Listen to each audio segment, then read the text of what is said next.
Tag TV, and Tag Radio. Technology now has a voice of innovation and information. Get it on www.tagtvonline.com. In the new economy, human beings are far from commodities. They are creative and social beings, key to a productive enterprise. Workforce diversity in the 21st century will echo the diversity of a global customer base. Foreign language and cultural skills, ingenuity, humor, and careful listening are growing more and more important. A general shift to the human capital point of view that acknowledges human beings contribute more than work. They bring their character, their ethics, their creativity, their social connections, and in some cases, they bring their pets and children and alter the very character of a workplace. Is the term human resources in the new economy more important than one can imagine? Greetings, everyone. It's Tuesday, September 30th, 2008, and this is Tech Talk with Technology Association of Georgia President Tino Mantella. Human resources, human capital, and today's, or better stated, tomorrow's corporate culture is the focus of this edition of Tech Talk, as Tino speaks with Tricia Dempsey, founder and CEO of Agile Resources, a leading search and staffing firm with clients across the United States. Founded as what experts refer to as a new breed of staffing company, Agile has a nationwide network of more than 45,000 resources for specialized functional, technical, and industry experience.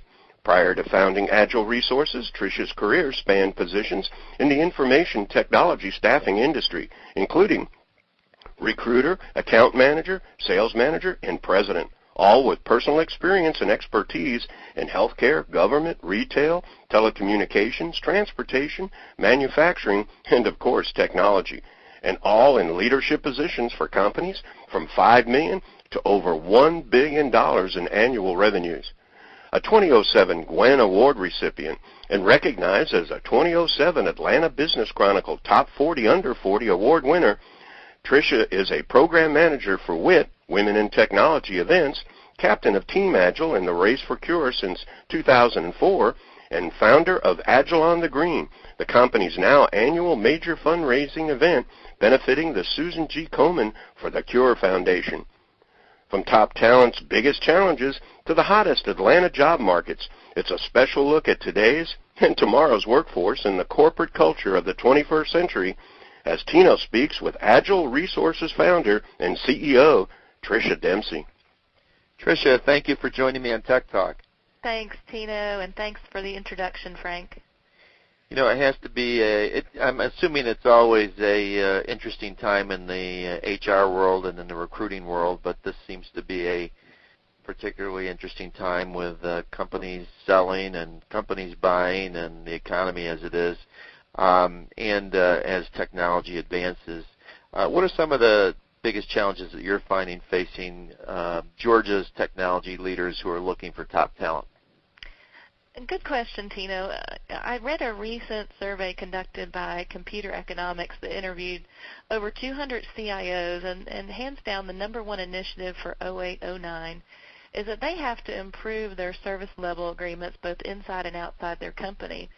So I think today's leaders are challenged not only with finding the hard skills needed to do their job, but also the soft skills that they need to interface with internal and external customers.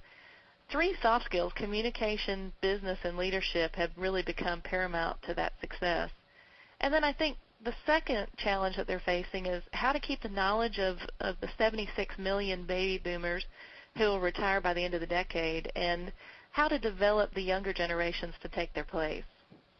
Well, that leads me to my next question, which is how do you attract, and then once you do attract them, retain highly competent people in today's workforce? That seems to be obviously a very competitive marketplace. Sure, and there are clearly some common denominators for attracting and retaining talent among the multiple generations in the workforce. And those common denominators would include they really have to have a competitive health care benefit package as well as competitive salaries and bonuses. Telecommuting has really become much more a norm than the exception, but also education and training and flexible work schedules are all kind of consistent among the multiple generations. But if you look at them one by one, and I'll take them each, baby boomers, for example, the key is to really keep them on board as long as we can. And for your listeners, work-life balance and independence is really becoming most important to them. So employers today really have to provide them with flexibility and ownership of various projects to keep them engaged. If I look, on the other hand, to the Generation X, which is my generation, the key is to start really developing this group as tomorrow's leaders. They clearly have more education than any other generation in the history of the workforce today, but the number one motivation for them is money. And they really see the world differently. They see it as a no guarantee type of workforce, since they often saw their parents laid off after being loyal employees for decades. So this group needs a lot of coaching, guidance, and increased opportunities to stay engaged in work. And finally, Generation Y, an interesting statistic that I found in my research for today's call was that a recent survey published by Monster found that people with less than 10 years of work experience stay with an employer for an average of only 15 months, which is kind of scary as an employer myself. That is scary. This group really loves independence and working on their own terms. So they have come to be known as a group that really challenges the status quo. But what they're motivated by is employers who partner with them in a very democratic style, and they also like to be appreciated and awarded for volunteering and being socially altruistic. Because you'll remember this group, probably more so than any other workforce in the generation, was very affected by both the Columbine shootings and 9/11. So they feel very, very compelled to give back in terms of society.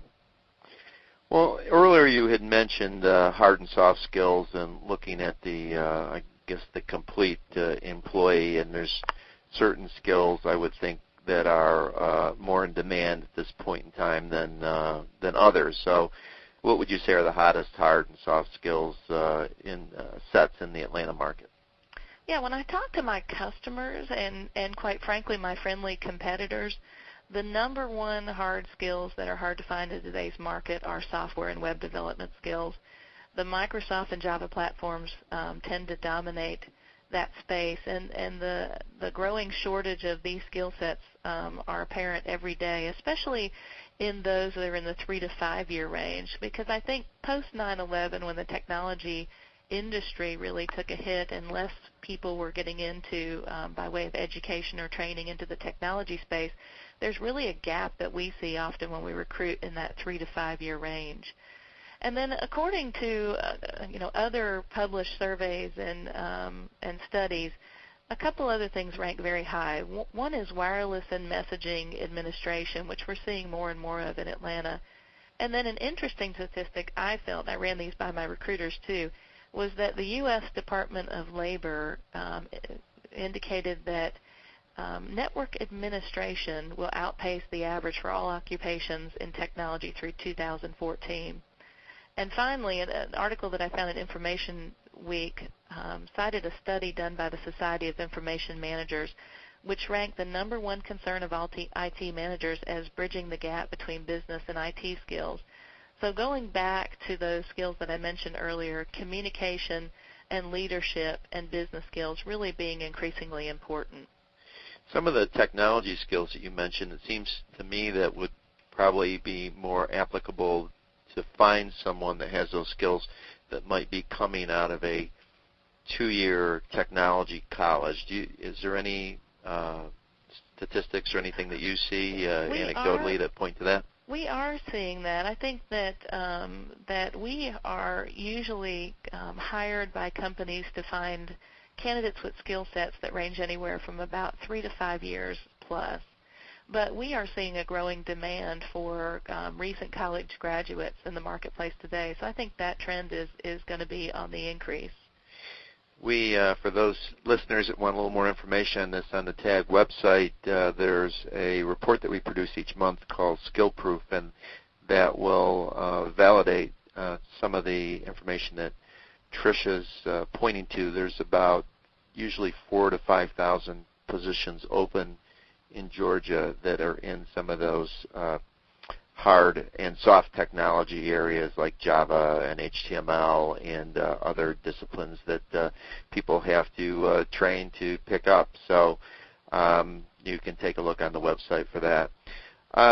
In terms of use of some of the new technology, Theme 2.0 or 2.50 or 3.0 technology playing in the job market today, are people using that in your field, and both from a standpoint of the job seekers and the recruiters? Yeah, there's really two different ways to look at that from a recruiting perspective. One is there's been some surveys conducted for internal HR organizations, and it's been found that about 20% of internal recruiters, corporate recruiters, as we often refer to them, are really using the Web 2.0 technologies to do recruiting. If you flip that, if I go to the ERE website, which is all about agency recruiting for the most part, the statistic is really high. About 80% of today's agency recruiters are using Web 2.0 technologies, and the results are really mixed. Most workers we found that are about 35 or older are not really very active on social networks, but the younger generation spend a lot of time updating their Facebook, MySpace, and even Second Life avatars on the web. So most technology professionals in our space are really leveraging LinkedIn primarily, and those who have full profiles posted are really being tapped by recruiters on a daily basis. The other phenomenon that we've found is that recruiters get a great reputation on LinkedIn, and often it helps drive traffic to the good recruiters in town. So those are some interesting trends that we're seeing. So the message to the over 35ers that are listening is to go ahead and get their LinkedIn set up, and who knows, maybe even get an avatar out there if they can figure out how to do it. I know. Let's move to a really important topic. I know October is National Breast Cancer Awareness Month, and you have put together, this is your 5th annual, I believe, golf charity event called Agile on the Green. And this year it's October 6th. I'm looking forward to being a part of that and appreciate your leadership in respect to this great cause. Can you talk a little bit more about that? And is it still, are there still openings? Can people still sign up? Yeah, this year is special to me personally and to our company. We'll not only celebrate 5 years as a company at Agile, which the statistics to even reach it a 5-year point is a significant milestone for small business owners. But also, in addition, this is my 5th year as a breast cancer survivor. I hit 5 years in July of this summer, which is a significant milestone for cancer survivors as well. So on October 6th, we will host about 30 of the top technology executives here in Atlanta at Bears Best in Duluth for in the morning. We'll start at 11 o'clock with a golf clinic that's going to be sponsored by Women in Technology. And then we'll have a shotgun start at 1 o'clock that day, and it'll be followed by a cocktail hour and dinner and reception that evening. So, the real benefit to sponsors, and there still are foursomes available for sponsors to sign up and join, is that they'll be able to really gain access to some of the people that they might, even with the best salespeople on their sales force, might never gain access to, and an exclusive opportunity to play golf with them for the day. So we still have room for a couple of sponsors, but we also have recently acquired a couple of great VIPs from companies like Cox Communications, Bank of America, and Sprint Nextel, just to name a few. But all net proceeds for the day will benefit Susan G. Komen for the Cure, the Greater Atlanta affiliate, and about 75 cents on every dollar that's collected that day will stay here locally to really focus on efforts to detect breast cancer at early stages. So that's a important message and a great message. And just for clarification, you are bringing on some high-level leaders from some of these companies to participate that day. They've signed on. And is it also possible that a company, if they want to sign up, do they get to select someone, or it's all just mix and mingle when they get up there? It's a first-come, first-register basis. Okay. I would drive listeners to our website at www.agileonthegreen.com. There's a registration link off of the home page, and they can go in and give us their top 3 priorities for VIPs. And once they're registered and have paid to secure their sponsor, we will try to honor those in the order that they give them to us. And also on that website, you'll find a full list of all of the VIPs and who's still available and who's taken at this time. Great. Well, Trish, thank you for joining me on Tech Talk, and hopefully everybody will go to your website and look to sign up for this very important and fun golf outing. So hopefully I'll see some of you folks out there on October 6th at Bears Best. Thanks for joining me on Tech Talk. Thanks for the opportunity, Tino.